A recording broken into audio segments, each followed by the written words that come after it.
जय महाराष्ट्र मंडळी, नमस्कार. आज काही खास नाही, म्हणून हा छोटासा पण हार्ट टचिंग व्हिडिओ. सुरुवातीलाच एक अपडेट. माझी स्कूटी आज स्क्रॅप केली. थोडंसं वाईट वाटलं, कारण कितीतरी आठवणी जोडलेल्या होत्या.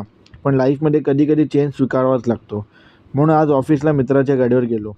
खरं सांगू, पाठी बसून जाण्याची मजा वेगळी असते.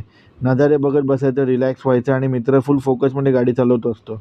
आज तो ड्राईव्ह करत होता आणि मी फुल एन्जॉय करत होतो. हल्ली ट्रॅफिक पण थोडी कमी झाली आहे. नवीन ब्रिज फायनली 10 वर्षाच्या प्रयत्नानंतर सुरू झाला आहे. त्यामुळे रिटर्नला घरी येताना राईड एकदम स्मूथ झाली. घरी पोचलो आणि मग रिजन्सीमध्ये फ्रेंडच्या शॉपमध्ये गेलो. सॅटर्डेला मॅच आहे ना, म्हणून लेदर बॉल घ्यायला गेलो. मी आणि गुगू दोघंही गेलो.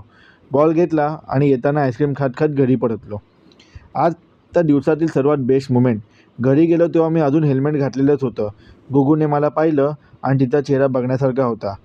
तिला मला हेल्मेट घालून बघायला खूप एक्साइटमेंट असते. ती धावत आली आणि पटकन मला घट्ट हग केलं. खरंच सांगतो, तो सर्वात बेस्ट मोमेंट. बाकी काही स्पेशल नव्हतं आज, पण अशा सिंपल दिवसामध्येच खरी खुशी असते. चला तर मग भेटूया काहीतरी नवीन कंटेंट घेऊन नेक्स्ट व्लॉगमध्ये. टाटा, बाय बाय, जय महाराष्ट्र.